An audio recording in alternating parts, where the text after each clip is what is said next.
Excellent. We'll move on to head coach Dave Bell. Coach, your first full training camp as an AHL head coach. Training camps are nothing new to you, but what has it been like going through this process this season? And maybe what did you learn in your spell at the end of last season that's helped in that transition? No, it's been good. It's been good to plan over the summer and talk to Heater over the summer about some of the stuff we're going to do as far as team building. And then, you know, the biggest thing I think is the continuity between us and Ottawa. I mean, our training camp wasn't long, but we're doing the exact same systems as Ottawa. So guys that weren't here, they were in game situations up in Ottawa, learning these systems and tweaking and getting better at these systems. So for me, that was nice. But it's more so for me just to get to know these new guys we've got. Get to find some kind of feelings in the lines, and then it's not hard to figure out what makes me tick as a player. And you probably ask Peter and pretty straightforward, you know what I want. So as soon as those guys know that, we get to work and start getting some wins. Thank you. Let's move on to Dillon Heatherington. Your third season here in Belleville, second as the captain. How would you describe the culture that's been built around this team, and how will some of those pieces that management's been able to bring in this summer help in fostering that culture here? I'd say the culture is, I mean, we come to work every day with the mindset of trying to get better. And, you know, we're going to be a hard team to play against. The new guys that came in have been great additions here. And, you know, it's going to be fun. I mean, hoping fans come to the rink, see a good product on the ice, and we'll be working hard each and every day to put that together.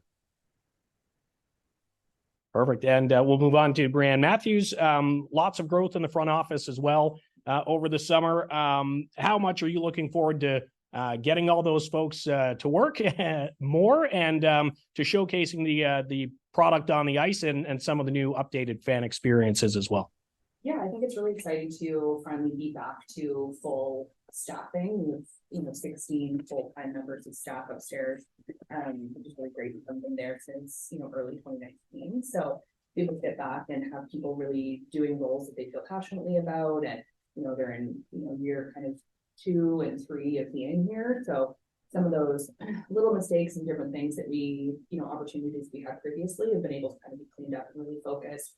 And a lot of that has to do with our fan experience pieces, with just overall in the arena, it looks and feels a lot different than it did before, from a decor standpoint, and just a lot of our, you know, programming is a lot more engaging and based on, you know, the idea that when fans are coming here, they want to receive, you know, top-notch value for their price, for the ticket price, and also have a really phenomenal family experience.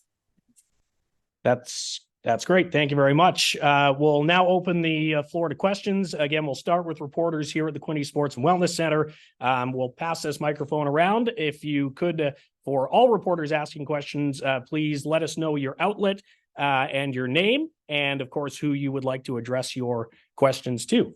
Who would like to go first in here? Anybody, Jeff? Sure. Oh, sorry. Hi, so my name is Jessica Malixi. I'm a reporter with QNet News.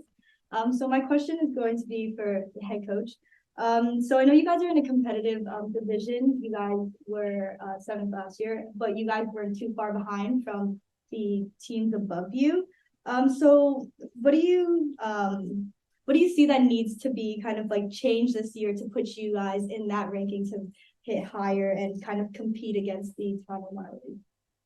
Well, there's more than the Marlies, but I think the biggest thing, and we've addressed it, is the depth. I mean, we got hit with the injury bug last year a lot, and nothing against bringing these type of players in. Some came in and did very well, but management has addressed our depth. So to start off with a full roster and real players to be able to go into the lineup, you know, it makes for a competitive lineup up and down it, and you can get in the lineup. So I think that's the biggest thing we've done this year, is to have off the hop is a very, very, very competitive roster and a deeper roster to be able to compete with those guys. So now it's more of an even playing field than going into some nights with 7 PPOs trying to win games with American League players. Thank you so much for that. Sorry. Jack, sure. Jack Miller, Quinte Broadcasting. For Ryan, just because of the ownership change, even though it's just official recently, you kind of known it's coming for a while. Has that handcuffed you in any way through the off season, or have you been able to operate as you normally would for an off season to build this franchise? No, I wouldn't say handcuffed. We were actually provided a greater player budget this year, even prior to the ownership change taking place. I think that's a big part of the reason why we were able to make some of the better additions that we did. And I think now that Breanne has come in, I think we'll see an even greater resources provided to us from him. So he's like I said, he's placed a big priority on Belleville, on the American League. He's made that very clear. From the first conversations that we've had, he's excited about it.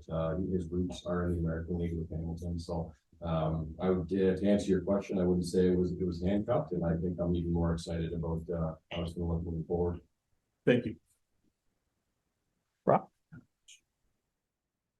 Yeah, he's Brock Ramon from Inquini.ca. Just this could go to either David or Dillon. I mentioned about team building, and with a new crop of players coming in, it's all about just building on and off the ice as you go along. But what are some of the things that you guys will try and do to make the new players, which there are a bunch of them, but what are you going to try and do to make them feel more comfortable, on the ice, in the dressing room, off the ice, in the community, that kind of stuff? Well, it's the first one that Peter Talbot does off the ice, but first we do is we put them in a hotel for 3 weeks together in Ottawa, and we had no choice but to learn about each other. But you know what, they've been good. We do a lot of stuff in the room. Just a little thing, the budget this year, they allowed us to have breakfast and lunch, so just that camaraderie and the guys sitting around the breakfast table talking, getting to know each other on a personal level, instead of just flying in and practicing and leaving, and then again hanging around after practice, talking around lunch, and just getting to know each other a little bit more. That helps. And then obviously we've had some off-ice stuff to do early in the year to get the guys away from the rink, to get to know each other on a little bit of a personal level. But I mean, the whole 7-hour bus ride to Hershey, you get to know each other pretty well too. So as for off the ice, I'll let Pierre answer that one. Yeah, I mean, we got a good group, and it's widespread, kind of worldwide. So you guys got coming from Finland, Sweden. So take them out golfing, have them over for dinner. There's a lot of good restaurants in the area that we like to go to, and just try to get to know your teammates as best as you can. And we try to create a good family environment here. So we want to be welcoming to everybody, make sure everyone's feel comfortable. Perfect. Anybody else for round two here? Yep. I have a few questions. So this can go for David or Dillon. So last year you guys had the most penalty minutes. So how are you going to address that this season? What are some things you guys are going to do different? Well, we're going to move our feet. It's going to be one, but it's not an excuse. First of all, there'll be zero tolerance with yelling at referees and trying to get them on our side. I think we had a bad rap as far as how we conduct ourselves with the referees. That's going to improve, but not making an excuse. But when you had smaller lineups and smaller number of lineups, guys play tired, and they play tired because those penalties. So again, we should have fresh bodies. We have bodies that can go in. And if you take down penalties this year, you can be replaced in the lineup with guys begging to get in the lineup. So there's going to be more accountability to not taking them. If there is, they knew last year if you took it, you weren't coming out, we didn't have any bodies. This year it's different. If you take some down penalties that hurt the team, there's responsibility to come out of the lineup because there's capable bodies sitting in the stands to replace you. I think it's going to be the biggest difference. So yeah, one more question. So this can go for Breanne. So I know with kind of the economy we're in right now, grocery prices, taxes and everything is going up. So how are you going to increase your attendance and fill up the stands with the economy environment that we have? So one of the things that's really important over the last couple of years, we've really focused on what the city of Belleville and the Bay County region, what they can afford in terms of tickets, what they're spending in terms of recreation, other activities, what our competitors are in that space. And what we have seen is, people can afford to do things, but times are definitely tight, and that's why it's important for us to have a lot of value adds. So in terms of our tickets, we have a lot of different promotional ticket pricing packages that include, food and beverage offerings, and you can get a single game ticket and a Big Mac meal for $22 all in. Pretty good price. We focus a lot on our like group programming, our minor hockey programming, and kind of that experience piece. So you're not just purchasing a ticket and coming and sitting and watching a game. You're really engaging in the game. You're feeling like you're part of the organization, and having that sense of commitment that keeps coming back and back. And providing youth in this region with a phenomenal experience to meet, professional hockey players and idols and people that are, living the best version of their lives, and great role models for a lot of the kids. So we're really kind of leaning into that and focusing on that from a volume ticket sales perspective. Thank you so much.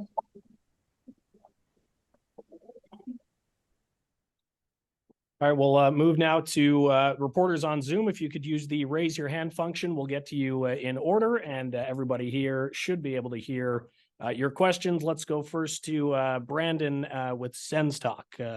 You are able to unmute yourself.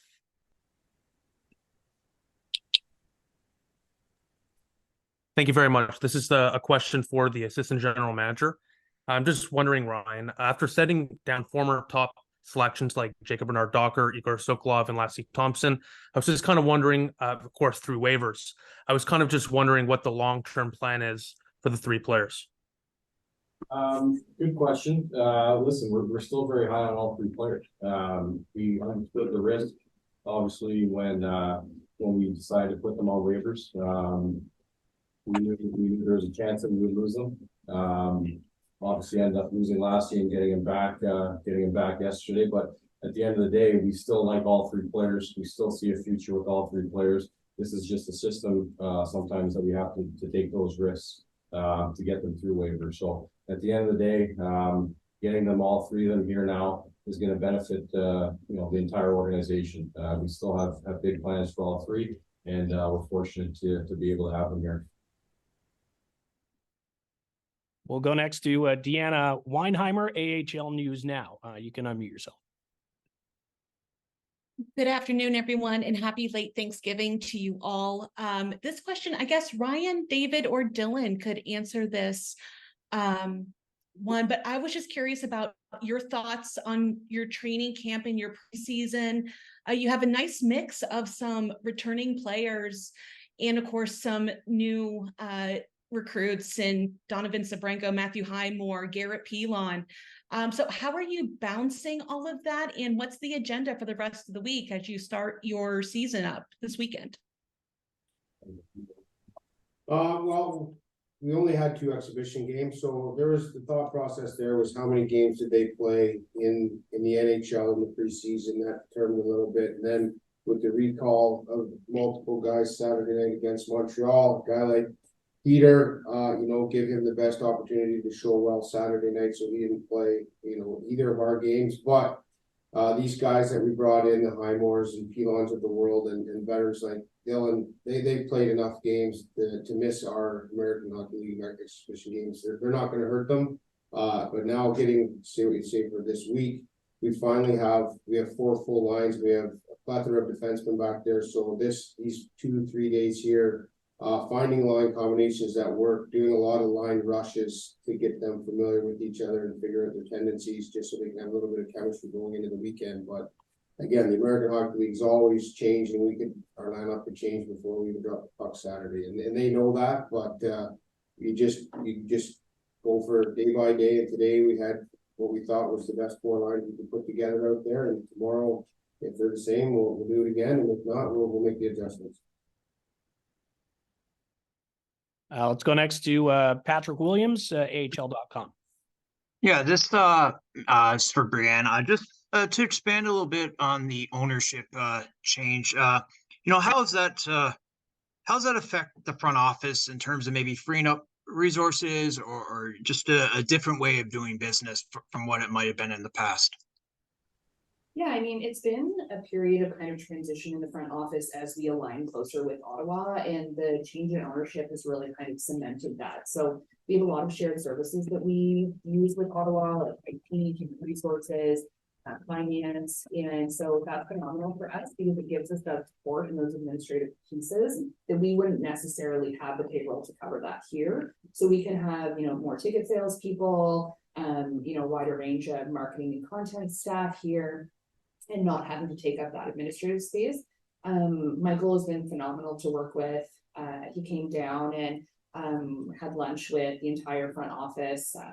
We all had really nice lunch, and he met with everyone and answered everybody's questions, and you know, was just really genuine in the way that he interacted with every single member of the front office. And I think that was really cool for them to feel so connected to, you know, Big Brother and kind of what we're doing in, you know, being a really important stage in the development of the Ottawa Senators, not only for on-ice product, but also with our front office. We have 4 members of staff who have come from Ottawa, actually, either following internships or more entry-level roles, been able to come down to Belleville and take on more of a management level position, gain more experience in the American Hockey League, and then hopefully be able to transition back to a leadership role with the Ottawa Senators. And so it's been phenomenal for us. I know it's just, you know, the beginnings, focused on you know, hockey elements and different things right now, and but it's been great so far. We'll go around again. If there are more questions, Brandon again from Sens Talk, you can unmute yourself. This is a question for both the coach and the assistant general manager. We saw today that Levi Marilainen was sent down to Allen of the ECHL, with Sogard and Mandalisi going to be manning the crease here in Belleville. Just kind of wondering what the plan was for Levi and, of course, the ECHL, and for the 2 other goaltenders here in the AHL. First part of it. We did, you know what, our goalie department and ownership, they took a lot of looking at this, and just for, we need everybody to play. And I think Justin did it justice when he looked at the stats. In the next 3 weeks, there's 11 opportunities for one of our goaltenders to start in Allen. So obviously we need a guy down there playing versus our games here. You know, Mads is gonna, you know, start the first game for us, and there's 4 opportunities for the second goalie here to play in that 3-week span. So for Levy, being a true first-year guy in North America here in the pro level, those 11 starts in 3 weeks makes sense for us to get his hands wet and get his feet wet and playing real games instead of riding the bench. Yeah, Brandon, just to follow up what David said there. Listen, it's no different than the depth that he spoke of with our forward defense. We have great depth at the goaltending position. It's a very good problem to have from an organizational standpoint. We have a lot of time for all 3 of these goaltenders. They've all been explained the situation. They need to play. That's the bottom line. So they're still developing prospects. All 3 of them understand where they're at in the organization. There's a lot of time, a lot of thought went into this process.